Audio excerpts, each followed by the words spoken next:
আমার এই হেডসেটটা গত ৫ বছর ধরে কত হাজার হাজার অচেনা মানুষের কণ্ঠস্বর আমার কানে পৌঁছে দিয়েছে। তাদের অভিযোগ, তাদের অনুরোধ, তাদের কান্না। কিন্তু আমি এমন এক রাতের সাক্ষী, যখন আমার কানের মধ্যে বেজে উঠেছিল এমন এক কণ্ঠস্বর যে দাবি করেছিল সে অচেনা নয়, সে আমার ঠিক পাশেই বসে আছে। আমার নাম প্রিয়াঙ্কা, বয়স ২৮। সল্টলেক সেক্টর 5-এর এক বহুজাতিক কল সেন্টারে কাজ করি। আমার জীবনটা আর ৫টা বিপিও কর্মীর মতোই। রাতের শিফট, কফির কাপ আর স্ক্রিনের দিকে তাকিয়ে একঘেয়ে যান্ত্রিক গলায় বলে যাওয়া, good evening, this is Priyanka, how may I help you. আমাদের অফিসটা একটা বিশাল কাঁচের বিল্ডিংয়ের ১০ তলায়। রাতের বেলা যখন পুরো সেক্টর 5টা নিস্তব্ধ হয়ে যায়, তখন আমাদের এই ফ্লোরটা জেগে থাকে। শত শত ছেলে মেয়ে তাদের কিউবিক্যালের মধ্যে বসে পৃথিবীর অন্য প্রান্তে থাকা মানুষদের সমস্যার সমাধান করে।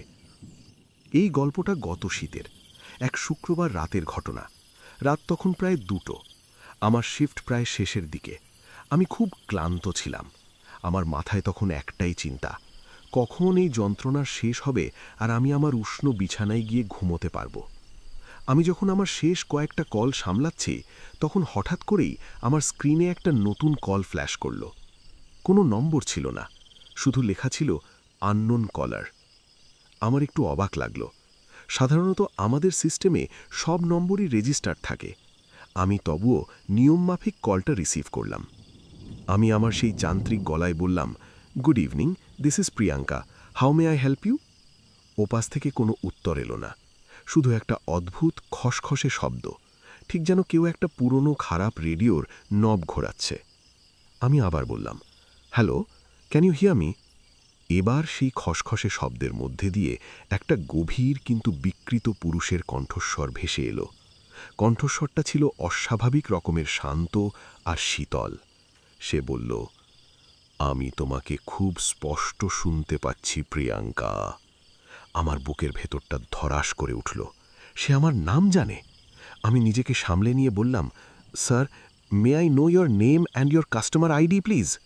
লোকটা অট্টহাসি করে উঠল। তার হাসির শব্দটা ছিল কর্কশ, ধাতব। সে বলল, আমার কোনো নাম নেই আর আমার কোনো আইডিও নেই। আমি তো তোমাদের গ্রাহকই নই। তাহলে? আমি অবাক হয়ে বললাম, তাহলে আপনি ফোন করেছেন কেন? তোমাকে দেখার জন্য, সে বলল। আমার সারা শরীর ভয়ে ঠান্ডা হয়ে গেল। আমাকে দেখার জন্য? মানে? মানে আমি তোমাকে এখন দেখতে পাচ্ছি প্রিয়াঙ্কা, সে বলল। তোমার পরনে একটা নীল রঙের কুর্তি, তোমার চুলগুলো খোলা, আর তোমার ডান হাতের আঙুলে একটা প্রজাপতির মতো দেখতে রূপোর আংটি। আমার গলা শুকিয়ে কাঠ। সে যা যা বলছে সব সত্যি। আমি ভয়ার্ত চোখে আমার কিউবিক্যালের চারপাশে তাকালাম। আমার আশেপাশে আমার সহকর্মীরা সবাই নিজেদের কাজে ব্যস্ত, কেউ আমার দিকে তাকিয়ে নেই। আমি কাঁপা কাঁপা গলায় বললাম, কে কে আপনি? আপনি কোথায়? লোকটা আবার সেই ভয়ঙ্কর হাসিটা হাসল। বলল, আমি তো তোমার ঠিক পাশেই বসে আছি প্রিয়াঙ্কা। আমার আর এক মুহূর্ত সহ্য করার ক্ষমতা ছিল না। আমি চিৎকার করে আমার হেডসেটটা খুলে মাটিতে ছুঁড়ে মারলাম। আমার চিৎকার শুনে আমার সহকর্মীরা আর আমার টিম লিডার বিক্রম স্যার সবাই আমার দিকে ছুটে এলেন। আমি তখন ভয়ে আতঙ্কে ঠকঠক করে কাঁপছি। বিক্রম স্যার আমাকে শান্ত করার চেষ্টা করতে লাগলেন। বললেন, কি হয়েছে প্রিয়াঙ্কা, এত ভয় পেয়েছ কেন? আমি তাকে সবটা খুলে বললাম। আমার কথা শুনে সবাই আমার দিকে এমনভাবে তাকাতে লাগলো যেন আমি পাগল হয়ে গেছি। বিক্রম স্যার একটা দীর্ঘশ্বাস ফেলে বললেন, প্রিয়াঙ্কা, তুমি হয়তো খুব টেনশনে আছো, তাই হ্যালুসিনেট করছো। ওটা হয়তো কোনো প্র্যাঙ্ক কল ছিল। তিনি সিস্টেম চেক করে বললেন, দেখো, তোমার সিস্টেমে তো কোনো আননোন কলারের রেকর্ডই নেই।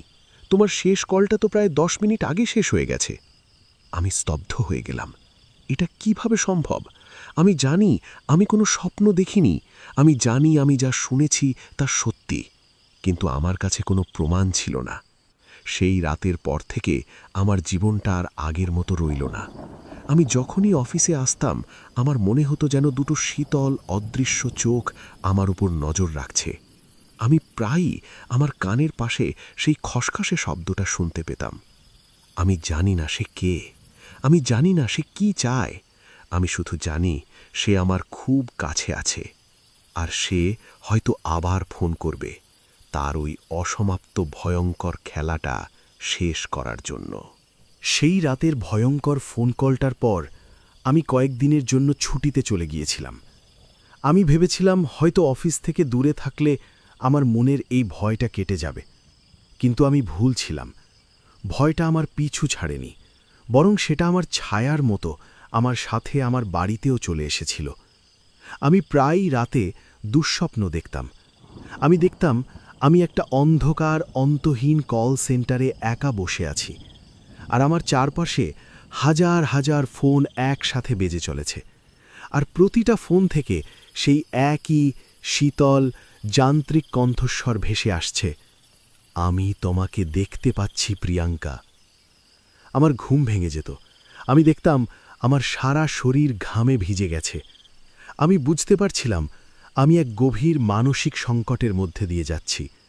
আমি একজন সাইকিয়াট্রিস্টের সাথেও দেখা করেছিলাম। তিনি আমাকে কিছু ঘুমের ওষুধ আর অ্যান্টিডিপ্রেসেন্ট দিয়েছিলেন, কিন্তু তাতেও কোনো লাভ হয়নি।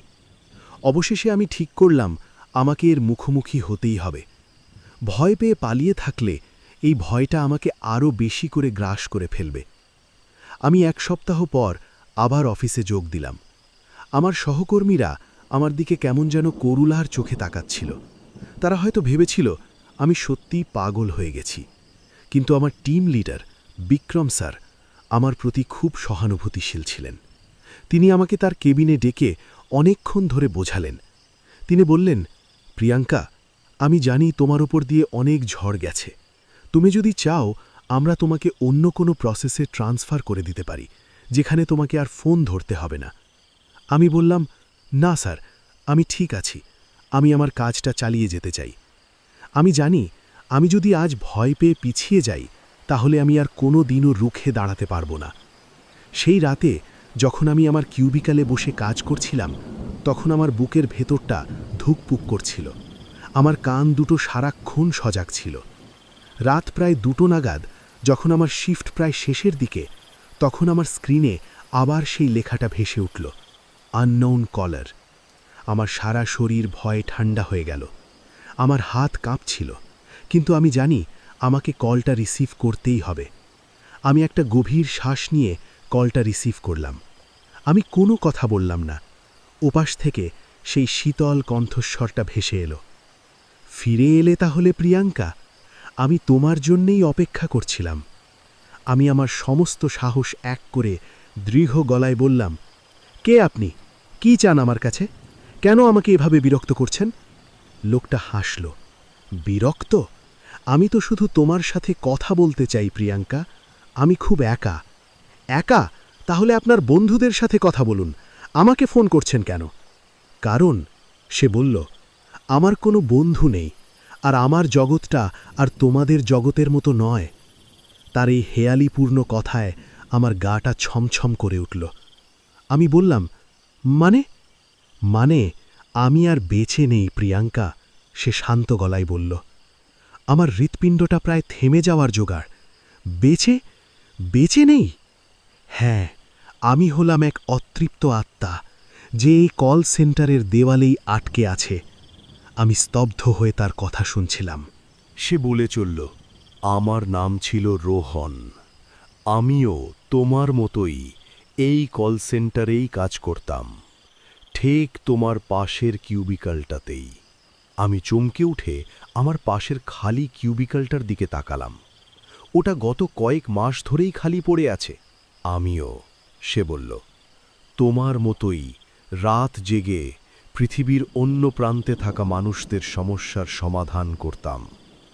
আমারও অনেক স্বপ্ন ছিল, কিন্তু একদিন রাতে এই অফিসেই আমার সব স্বপ্ন শেষ হয়ে গেল। কি হয়েছিল আপনার সাথে? আমাকে খুন করা হয়েছিল।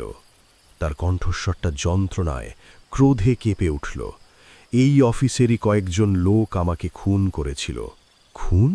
হ্যাঁ, আমি তাদের একটা বড় বেআইনি কারবারের কথা জেনে ফেলেছিলাম। তারা কোম্পানির ডেটা চুরি করে বাইরের পার্টির কাছে বিক্রি করে দিত। আমি তাদের হাতে নাতে ধরে ফেলেছিলাম। আমি ঠিক করেছিলাম আমি পুলিশকে সব জানিয়ে দেব, কিন্তু তারা আমাকে সেই সুযোগ দেয়নি। সেদিন রাতেই তারা আমাকে এই অফিসেরই সার্ভার রুমে নিয়ে গিয়ে আমার মাথায় সজোরে আঘাত করে, আর তারপর আমার দেহটা এই বিল্ডিংয়ের ছাদ থেকে নিচে ফেলে দেয়। পুলিশ এসেছিল, তদন্ত হয়েছিল, কিন্তু তারা এটাকে আত্মহত্যা বলে কেস ফাইল বন্ধ করে দেয়। আমার খুনিরা আজও এই অফিসেই সবার সামনে ভালো মানুষ সেজে ঘুরে বেড়াচ্ছে। আমার মাথা ঘুরছিল, এ কি ভয়ঙ্কর কথা। আমি বললাম, কিন্তু কিন্তু আপনি আমার সাথেই কেন যোগাযোগ করছেন? কারণ, সে বলল, কারণ আমি তোমার মধ্যে আমার প্রতিচ্ছবি দেখতে পাই প্রিয়াঙ্কা। তোমার সততা, তোমার সাহস। আমি জানি তুমিই একমাত্র যে আমাকে সাহায্য করতে পারবে। সাহায্য? আমি কিভাবে আপনাকে সাহায্য করব? তোমাকে আমার খুনিদের মুখোশটা খুলে দিতে হবে, সে বলল। তোমাকে আমার বিচার পাইয়ে দিতে হবে, তবেই আমার আত্মা শান্তি পাবে, মুক্তি পাবে। আমি জানি না আমার কি বলা উচিত। আমি কি একটা প্রেতাত্মার কথায় বিশ্বাস করব? আমি কি আমার নিজের জীবনকে ঝুঁকির মধ্যে ফেলব? আমি যখন ভাবছি আমি কি উত্তর দেব, ঠিক তখনই রোহনের আত্মা বলল, আমি জানি তুমি আমাকে বিশ্বাস করতে পারছ না, তাই আমি তোমাকে একটা প্রমাণ দিচ্ছি। প্রমাণ? হ্যাঁ, তুমি যদি এখন তোমার ডেস্কের ডান দিকের ড্রয়ারটা খোলো, তাহলে তুমি একটা জিনিস খুঁজে পাবে। আমি কাঁপা কাঁপা হাতে আমার ড্রয়ারটা খুললাম। ড্রয়ারটা ছিল প্রায় খালি, শুধু কয়েকটা পুরনো কাগজপত্র আর একটা পেনের ক্লিপ। কিন্তু ড্রয়ারের একেবারে পেছনের কোণায় আমি দেখলাম একটা জিনিস পড়ে আছে, একটা পুরনো বিবর্ণ হয়ে যাওয়া আইডি কার্ড। আমি আইডি কার্ডটা হাতে তুলে নিলাম।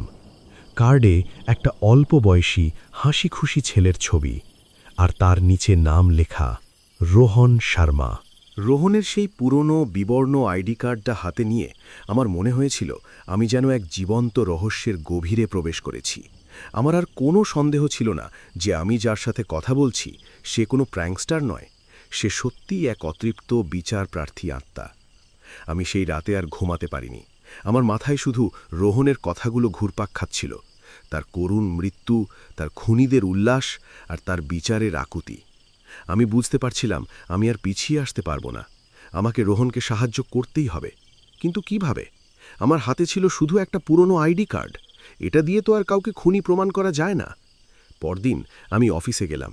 আমার হাবভাব যতটা সম্ভব স্বাভাবিক রাখার চেষ্টা করলাম, কিন্তু আমার চোখ দুটো সারাক্ষণ রোহনের বলা সেই খুনিদের খুঁজছিল, কিন্তু সে তো আমাকে তাদের নাম বলেনি। সেই রাতে আমি আবার সেই আননোন কলারের জন্য অপেক্ষা করতে লাগলাম। রাত প্রায় 2টো নাগাদ সে আবার ফোন করল। আজ আমি আর ভয় পেলাম না। আমি বললাম, রোহন, আমি তোমাকে সাহায্য করতে চাই, কিন্তু তোমাকে আমাকে বলতে হবে কারা তোমার খুনি, আর আমাকে প্রমাণ জোগাড় করতে সাহায্য করতে হবে। রোহনের আত্মা বলল, আমি জানতাম তুমি রাজি হবে প্রিয়াঙ্কা, ধন্যবাদ। আমার খুনিরা, তার কণ্ঠস্বরটা ঘৃণায় কঠিন হয়ে এলো। 3 জন, আমাদেরই অফিসের অন্য একটা প্রসেসের 3 সিনিয়র, বিক্রম, সুমন আর রাজীব। বিক্রমই হলো এদের লিডার। বিক্রম? বিক্রম স্যার, আমার টিম লিডার? আমার পায়ের তলা মাটি সরে যাচ্ছিল। যে লোকটা আমাকে এতদিন ধরে এত সহানুভূতি দেখিয়েছে সেই একজন খুনি। রোহন বলে চলল, তারা আজও তাদের সেই ডেটা চুরির ব্যবসাটা চালিয়ে যাচ্ছে। তারা কোম্পানির সার্ভার থেকে ক্লায়েন্টদের ক্রেডিট কার্ডের তথ্য চুরি করে ডার্ক ওয়েবে বিক্রি করে। আর প্রমাণ? আমি কাঁপা কাঁপা গলায় জিজ্ঞাসা করলাম, প্রমাণ কোথায়? প্রমাণ আছে, সে বলল, বিক্রমের ল্যাপটপে। সে তার সমস্ত বেআইনি লেনদেনের হিসেব একটা গোপন এনক্রিপ্টেড ফোল্ডারে রাখে। তোমাকে সেই ফোল্ডারটা জোগাড় করতে হবে। আমার মাথায় হাত। বিক্রম স্যারের ল্যাপটপ, ওটা তো সে এক মুহূর্তের জন্য চোখের আড়াল করে না। আমি বললাম, কিন্তু ওটা তো প্রায় অসম্ভব রোহন, আমি কিভাবে তার ল্যাপটপ থেকে ফোল্ডারটা বের করব? রোহন বলল, আমি তোমাকে সাহায্য করব। কাল রাতে আমাদের অফিসের টিম পার্টি আছে। সবাই যখন পার্টিতে ব্যস্ত থাকবে তখন অফিস ফ্লোরটা প্রায় খালি থাকবে। বিক্রমও তার ল্যাপটপটা তার কেবিনে লক করে রেখে যাবে। তোমাকে সেই সময় ওর কেবিনে ঢুকতে হবে। আমি তোমাকে পাসওয়ার্ডটা বলে দেব। তুমি ফোল্ডারটা একটা পেন ড্রাইভে কপি করে নেবে।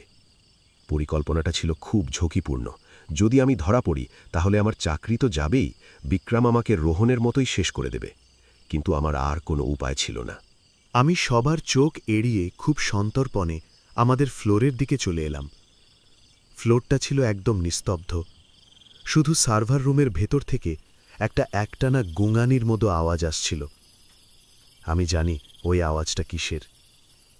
আমি যখন বিক্রমের কেবিনের দিকে এগোচ্ছি তখন আমার কানের হেডসেটে রোহনের কণ্ঠস্বর ভেসে এলো। সে যেন আমার সাথেই ছিল।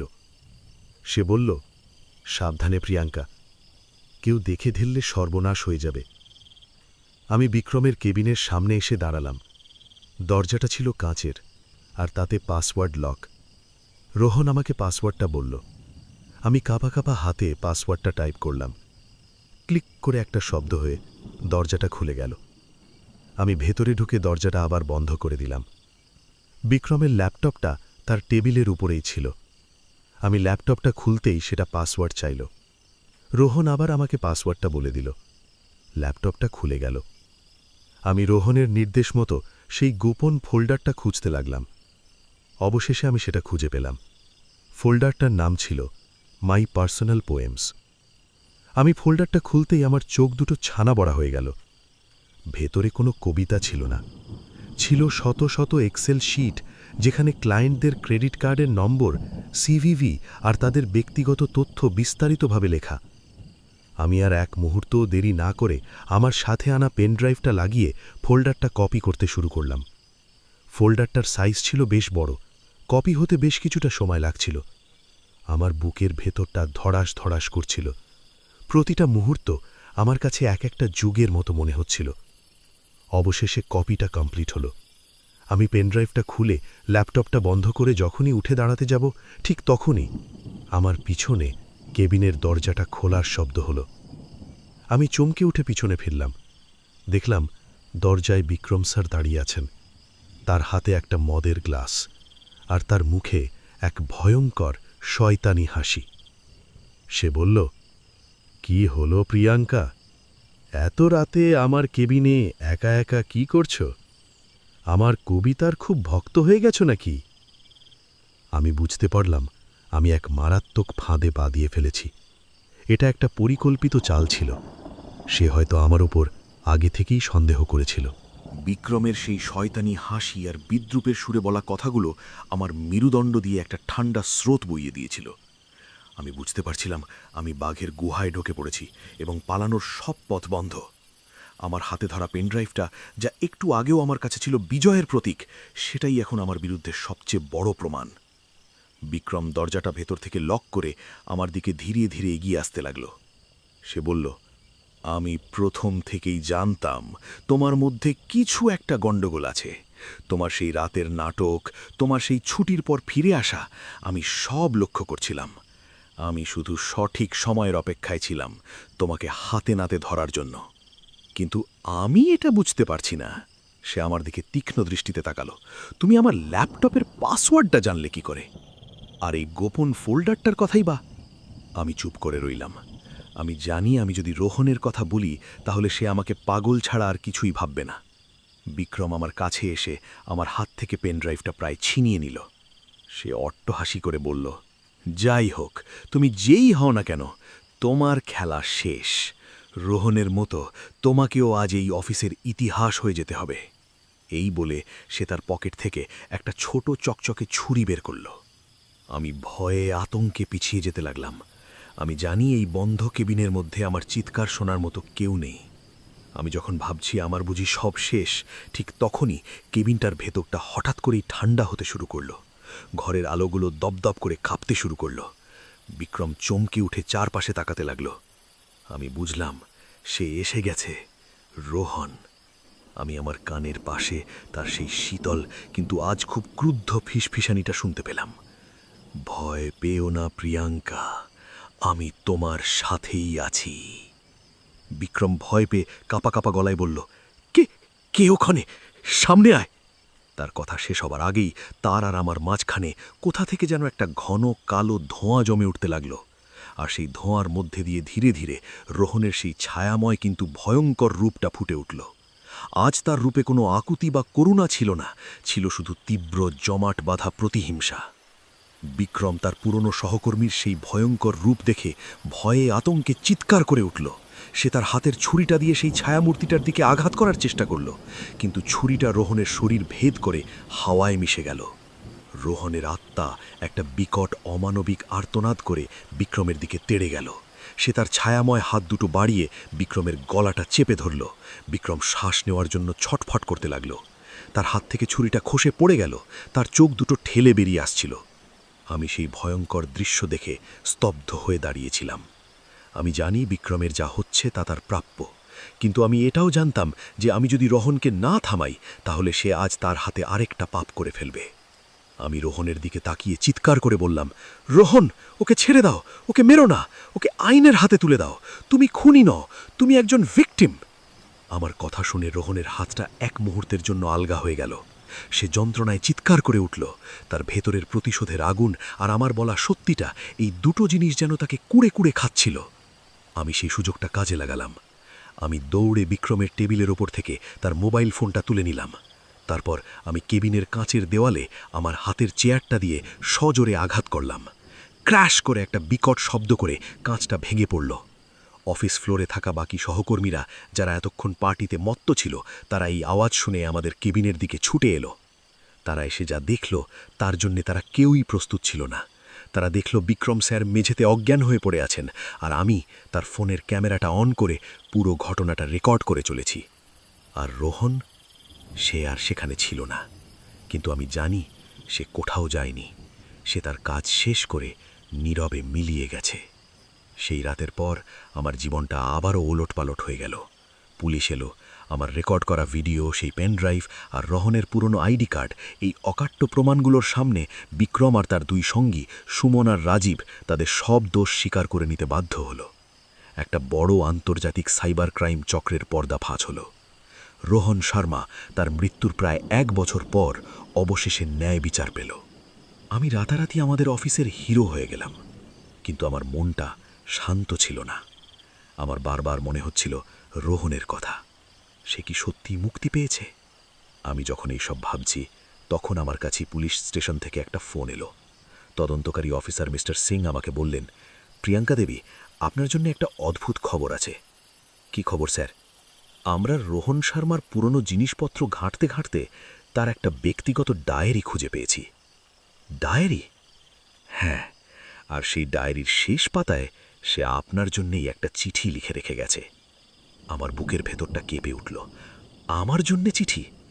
আমি জানি না সেই চিঠিতে কি লেখা আছে। আমি শুধু জানি আমার এই ভয়ঙ্কর অলৌকিক যাত্রার হয়তো এখনও শেষ পর্বটা বাকি। পুলিশ স্টেশন থেকে ফোনটা পাওয়ার পর আমি আর এক মুহূর্তও দেরি করিনি। আমি সোজা চলে গিয়েছিলাম লালবাজারে মিস্টার সিংয়ের সাথে দেখা করার জন্য। আমার মনটা তখন এক অদ্ভুত মিশ্র অনুভূতিতে তোলপাড়। একদিকে ছিল রোহনের লেখা শেষ চিঠিটা পড়ার উত্তেজনা, আর অন্যদিকে ছিল এক অজানা ভয়। মিস্টার সিং আমার হাতে একটা পুরনো নীল রঙের ডায়েরি তুলে দিলেন। তিনি বললেন, ডায়েরির বেশিরভাগটাই তার ব্যক্তিগত কথা, কিন্তু শেষ পাতাটা, ওটা আপনার জন্য। আমি কাঁপা কাঁপা হাতে ডায়েরিটা খুললাম। শেষ পাতায় খুব সুন্দর গোছানো হাতের লেখায় রোহন লিখেছিল, প্রিয় প্রিয়াঙ্কা, যদি তুমি এই চিঠিটা পড়ো, তার মানে আমি আর এই পৃথিবীতে নেই। আর তার মানে তুমি আমার অসমাপ্ত কাজটা আমার চেয়েও ভালোভাবে সম্পন্ন করেছ। আমি জানতাম তুমিই পারবে। আমি জানি তোমার মনে অনেক প্রশ্ন। তুমি হয়তো ভাবছ আমি কেন তোমার সাথেই যোগাযোগ করলাম।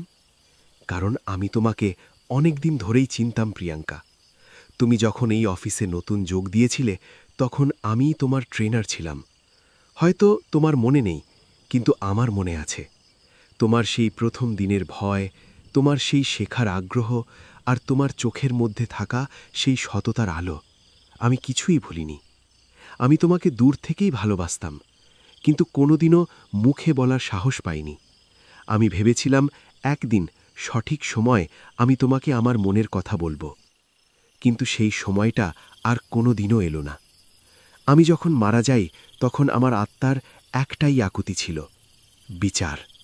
আর ছিল তোমাকে শেষবারের মতো একবার দেখার ইচ্ছে। হয়তো আমার এই দুটো তীব্র ইচ্ছাই আমাকে এই পৃথিবীতে, এই অফিসের দেওয়ালে আটকে রেখেছিল। তুমি আমার দুটো ইচ্ছাই পূরণ করেছ প্রিয়াঙ্কা। তুমি আমাকে বিচার পাইয়ে দিয়েছ, আর তুমি আমাকে তোমার সাহসের, তোমার সততার এক নতুন রূপ দেখিয়েছ, যা আমার ভালোবাসাকে আরও বাড়িয়ে দিয়েছে। আমি এখন মুক্ত, আমি এখন শান্তিতে যেতে পারব। কিন্তু যাওয়ার আগে আমি তোমাকে একটা শেষ উপহার দিয়ে যেতে চাই। তোমার ডেস্কের সেই ডান দিকের ড্রয়ারটা, যেখানে তুমি আমার আইডি কার্ডটা খুঁজে পেয়েছিলে, তার নিচে একটা গোপন খোপ আছে।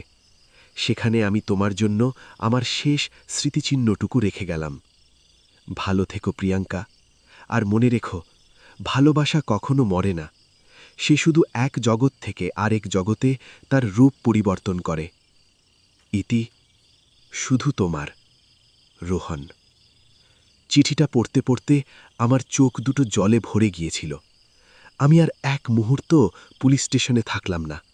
আমি সোজা চলে গেলাম আমার অফিসে। অফিসটা তখন প্রায় খালি। আমি আমার পুরনো কিউবিকালটায় গিয়ে দাঁড়ালাম। আমি আমার ডেস্কের সেই ডান দিকের ড্রয়ারটা খুললাম। তারপর রোহনের কথা মতো ড্রয়ারটার নিচে হাত দিয়ে একটা গোপন খোপ খুঁজে বের করলাম। খোপের ভেতরে একটা ছোট ভেলভেটের বাক্স রাখা। আমি কাঁপা কাঁপা হাতে বাক্সটা খুললাম। ভেতরে ছিল একটা অপূর্ব সুন্দর প্রজাপতি ডিজাইনের রূপোর আংটি। আমার সেই আংটিটা, যা আমি প্রথম রাতে পরেছিলাম। কিন্তু কিন্তু আমার আংটি তো আমার আঙুলেই আছে। আমি অবাক হয়ে আমার হাতের দিকে তাকালাম। না, আমার আঙুলটা খালি। আমার মাথা ঘুরে গেল। তাহলে তাহলে আমি যে আংটিটা এতদিন ধরে পরেছিলাম, সেটা... আমি বুঝলাম, রোহানের আত্মা প্রথম দিন থেকেই আমার সাথে ছিল। সে তার ভালোবাসার স্মৃতিচিহ্ন দিয়ে আমাকে একটা অদৃশ্য বর্মের মতো রক্ষা করে চলেছিল। আমি সেই বাক্স থেকে রোহনের দেওয়া আংটিটা বের করে আমার আঙুলে পরলাম। আংটিটা আমার আঙুলে লাগা মাত্রই আমার সারা শরীরে একটা উষ্ণ ভালোবাসার স্রোত বয়ে গেল। আমার মনে হলো যেন রোহন আমার পাশেই দাঁড়িয়ে আছে। সে আমার হাতে হাত রেখেছে। সেই ঘটনার পর অনেক বছর কেটে গেছে। আমি আর ওই কল সেন্টারে কাজ করি না। আমি এখন একজন লেখিকা। আমার প্রথম বই the unknown caller best seller হয়েছে। আমি আজও একা, কিন্তু আমি জানি আমি একা নই। রোহন আমার সাথেই আছে, আমার লেখার মধ্যে, আমার ভাবনার মধ্যে, আমার প্রতিটা নিঃশ্বাসের মধ্যে। আর মাঝে মাঝে যখন আমি রাতের বেলা আমার ল্যাপটপে কাজ করি, তখন আমার মনে হয় যেন আমি আমার কানের পাশে একটা পরিচিত, শীতল কিন্তু ভালোবাসায় ভরা ফিসফিসানি শুনতে পাই। আমি তোমাকে দেখতে পাচ্ছি প্রিয়াঙ্কা। আমি আর ভয় পাই না। আমি শুধু মৃদু হেসে উত্তর দিই, আমিও।